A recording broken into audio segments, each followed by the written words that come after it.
नमस्कार, मैं जर्नलिस्ट रोहित शर्मा। आप मेरे साथ में हैं दिल से रोहित चैनल में। दोस्तों, 2 महीने से ज़्यादा का समय बीत चुका है। नरेश मीणा अभी जेल में है।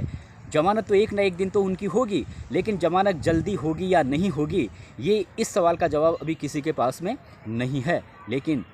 नरेश मीणा के एक और पॉलिटिकल दोस्त और व्यक्तिगत दोस्त भी हैं।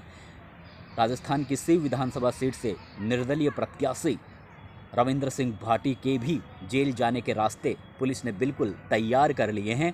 जिस तरह से बाड़मेर के सिव थाने में एक के बाद एक उनके खिलाफ लगातार मामले दर्ज होते जा रहे हैं, उससे कहीं ना कहीं ऐसा लगता है कि राजस्थान पुलिस अब एक और छात्र राजनीति से सक्रिय राजनीति में दमदार तरीके से अपनी उपस्थिति दिखा रहे लाखों युवाओं के हीरो रविंद्र सिंह भाटी को भी जेल भेजने के लिए पूरी तरह से कटिबद्ध है। हालांकि रविंद्र सिंह भाटी विधायक हैं, इसलिए सीआईडी भी उनके मामले की जांच कर रही है। अब देखने वाली बात यह है कि सीआईडी भी कब तक इस मामले की जांच को कंप्लीट करती है और अपनी जांच में रविंद्र सिंह भाटी को दोषी बताती है या निर्दोष, ये भी एक देखने वाली बात होगी। लेकिन इस पर हम थोड़ा बाद में चर्चा करेंगे। चर्चा इस बात की बहुत ज़रूरी है कि कल 27 जनवरी है और पिछले दिनों जयपुर में एक बैठक हुई थी, उसमें प्रहलाद गुंजल ने सरकार को एक और अल्टीमेटम दिया था। 24 जनवरी तक अल्टीमेटम दिया था कि अगर सरकार समरावता कांड की न्यायिक जांच, समरावता के पीड़ित लोगों को मुआवजा और निर्दोष लोगों के खिलाफ जिस तरह से मुकदमे दर्ज हुए थे वो मुकदमे अगर वापस नहीं लेगी तो फिर 24 जनवरी को हम जयपुर में ही एक बड़ी बैठक करेंगे कार्यकर्ताओं की और उसके बाद में डिसीजन लेंगे कि हमें आगे किस तरह से राजस्थान विधानसभा का जो बजट सत्र 31 जनवरी से शुरू होने वाला है, तो किस तरह से इस बजट सत्र में हम आंदोलन छेड़ेंगे, किस तरह से घेराव करेंगे, कौन से दिन करेंगे और क्या अनिश्चितकालीन घेराव करने की बात तो वो पहले कह चुके हैं। इसलिए जब भी ये आंदोलन होगा वो तब तक शायद जारी रह सकता है जब तक उनकी मांगे नहीं मानी जाए। तो कल का उगता हुआ सूरज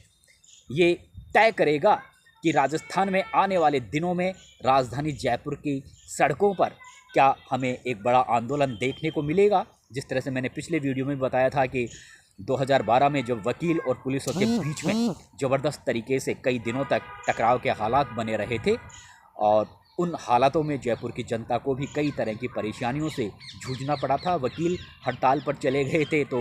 न्यायालयों में जो मामले थे उनकी सुनवाई नहीं हो पा रही थी, तो उधर पुलिस वाले भी हड़ताल पर चले गए थे, मैच तक का बहिष्कार कर दिया था, एक अजीब सा माहौल हो गया था। लेकिन इस बार प्रहलाद गुंजल ने जिस तरह की आंदोलन की चेतावनी दी है और जिस तरह से अब तक नरेश मीणा को जब से वो जेल में बंद है, या फिर हम यूँ कहें कि जब से देवली उनियारा विधानसभा सीट से वे निर्दलीय प्रत्याशी के तौर पर चुनाव लड़े थे, जिस तरह से उनका चुनाव प्रचार ज़बरदस्त तरीके से पूरे राजस्थान भर में चर्चा का विषय बना हुआ था। हजारों की संख्या में लोग उनके चुनाव प्रचार में, रैलियों में, जुलूस में, वाहन रैली में अपनी उपस्थिति दर्ज करवा रहे थे हर जाति और बिरादरी के। उसके बाद से ही ऐसा मानने लगा था चुनाव प्रचार में ही कि नरेश मीणा को के पीछे एक अथाह जन समर्थन है। बाद में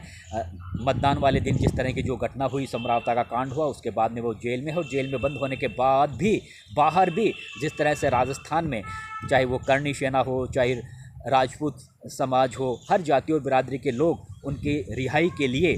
जिस तरह से आंदोलन छेड़े हुए है। नगर फोर्ट में भी महापंचायत हुई थी, वहाँ भी बड़ी संख्या में लोग उमड़े थे। सोशल मीडिया पर जिस तरह से उनकी रिहाई के लिए अभियान चल रहा है, इन तमाम तथ्यों को देखते हुए ये तो क्लियर है कि नरेश मीणा अब वो पहले जैसा नरेश मीणा नहीं है। जेल में जाने के बाद में उनकी पॉलिटिकल ताकत में ज़बरदस्त इजाफा हुआ है, उनकी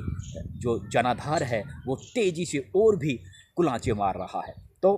अब नरेश मीणा को लेकर जिस तरह से प्रहलाद गुंजल ने कल की जो तारीख है, तो कल का उगता हुआ सूरज क्या हमें जब शाम होगी और जब सूरज अस्त होगा उस समय क्या संदेश और किस तरह की एक जो घोषणा प्रहलाद गुंजल करने वाले हैं, तो वो घोषणा किस तरह की होगी, यह भी एक इस घोषणा को जानने के लिए भी जयपुर के लोग काफ़ी उत्सुक हैं, मीडिया कर्मी भी और सरकार भी। ये उनके आगे की प्लानिंग के बारे में पुलिस तो अपने स्तर पर लगातार मॉनिटरिंग करती रहती है गुपचुप तरीके से, और सरकार भी प्रहलाद गुंजल की मीटिंग का इंतज़ार कर रही है। मीटिंग के बाद में वो क्या डिसीज़न लेते हैं उसका भी इंतज़ार कर रही है। नरेश मीणा के समर्थक भी इंतज़ार कर रहे हैं, क्योंकि इससे पहले भी जब नागरकोट में 29 दिसंबर को महापंचायत हुई थी तो प्रहलाद गुंजल ने 10 दिन का समय दिया था और उसके बाद में आंदोलन छेड़ने की बात कही थी। लेकिन 10 दिन बीत जाने के बाद करीबन 15-16 दिन बाद में, 17-18 दिन बाद में, जब सोशल मीडिया पर प्रहलाद गुंजल के बारे में लोग शंका व्यक्त करने लगे कि प्रहलाद गुंजल शायद नरेश मीणा को भूल गए हैं, अपने वादे को भूल गए हैं, उसके बाद में ऐसा नहीं था, क्योंकि वो बराबर फीडबैक ले रहे थे, बराबर राजस्थान भर में घूम फिर कर नरेश मीणा की रिहाई के रास्ते को आसान बनाने के लिए लोगों का समर्थन जुटाने में लगे हुए थे। और वो एक मंजे हुए राजनेता हैं, जानते हैं कि वो अनिश्चितकालीन पड़ाव के लिए उन्होंने बात कही थी, तो वो जानते थे कि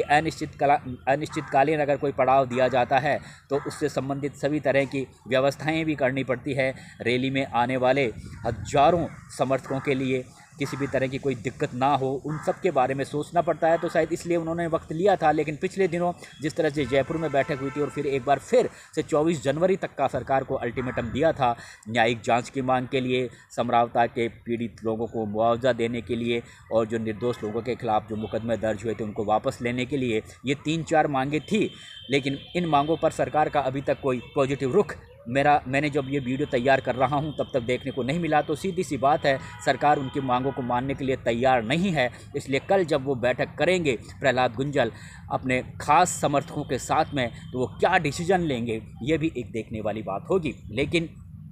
रविंद्र सिंह भाटी पर भी चर्चा करना बहुत ज़रूरी हो जाता है दोस्तों। जिस तरह का पॉलिटिकल कैरियर नरेश मीणा का रहा है और छात्र राजनीति में भी नरेश मीणा एक जुझारू, वो राजस्थान यूनिवर्सिटी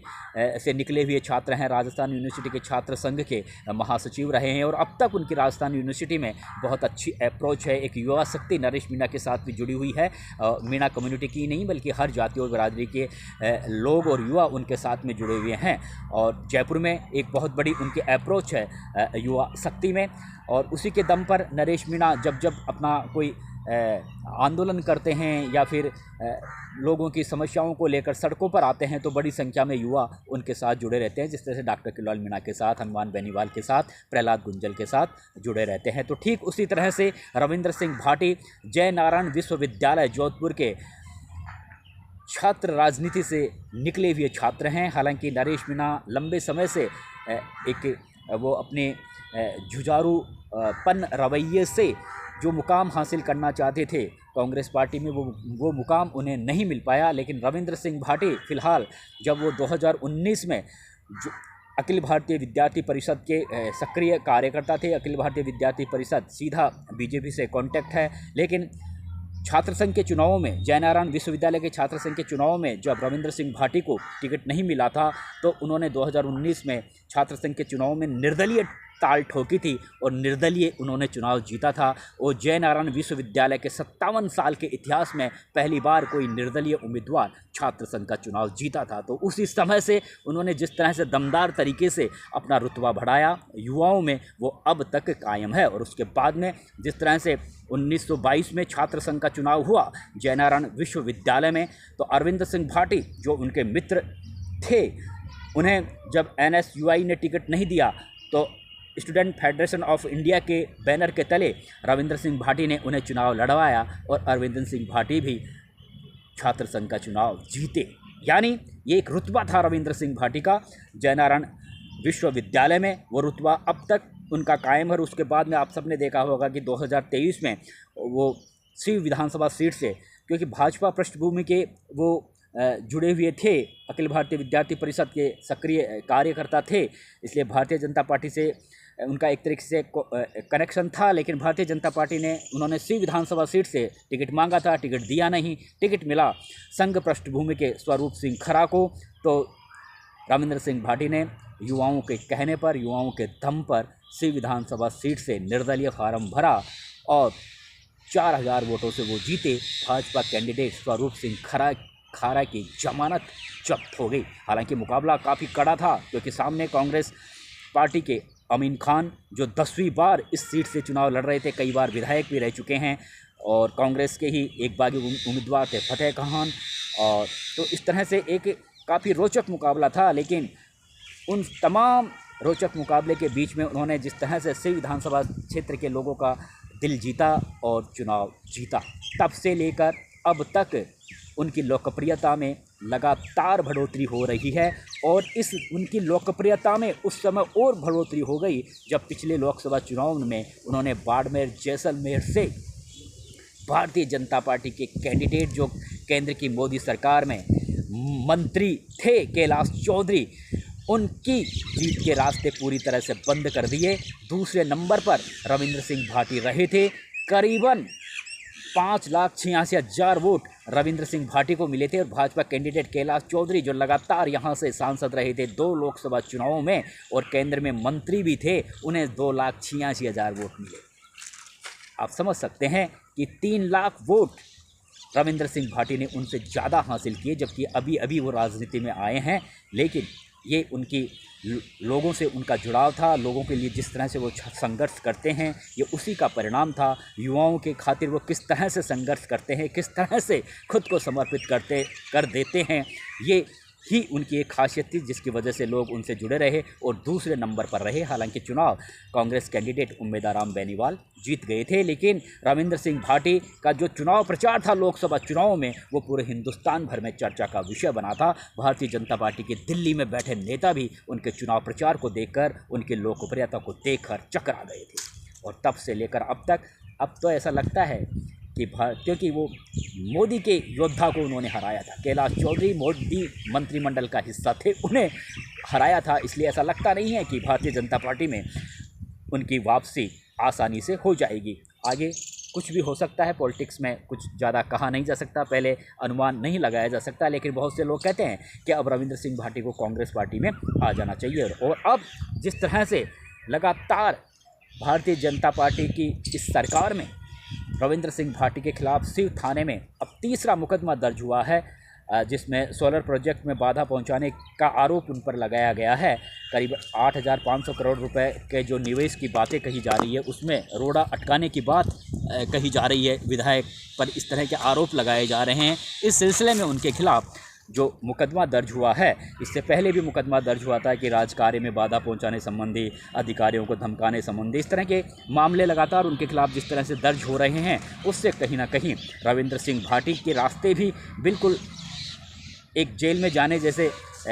से दिख रहे हैं। आगे हालांकि CIDC भी इन सभी मामलों की जांच कर रही है, लेकिन इतना ज़रूर है कि जिस तरह से जो छात्र नेता सक्रिय राजनीति में आकर जिस तरह की पॉपुलरिटी युवाओं से और लोगों से पा रहे हैं, उस तरह की पॉपुलरिटी पिछले कुछ सालों में या पिछले सालों में हमें इतनी देखने को नहीं मिली जितनी आज की तारीख में देखने को मिल रही है। कि जो छात्र नेता रहा है, हालांकि अभी भी बहुत से छात्र नेता राजस्थान विधानसभा के सदस्य हैं और बहुत ही दमदार तरीके से अपनी बातें रखते हैं, वो कांग्रेस में भी हैं, BJP में भी है, वो लगातार जन आंदोलनों की अगुवाई करते हैं,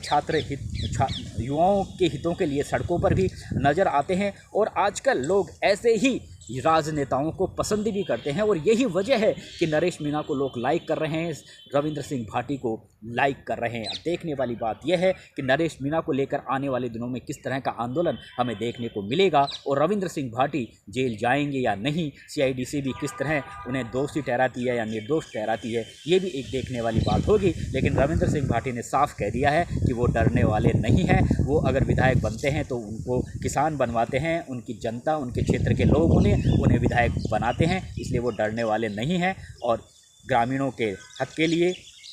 अपने क्षेत्र के निर्वाचन क्षेत्र के लोगों के हक के लिए हमेशा लड़ते रहेंगे, चाहे इसके लिए एक बार नहीं 100 बार जेल जाना पड़े और चाहे अपने जानों की कुर्बानी देनी पड़े। इस तरह की बातें रविंद्र सिंह भाटी ने कही है। नमस्कार।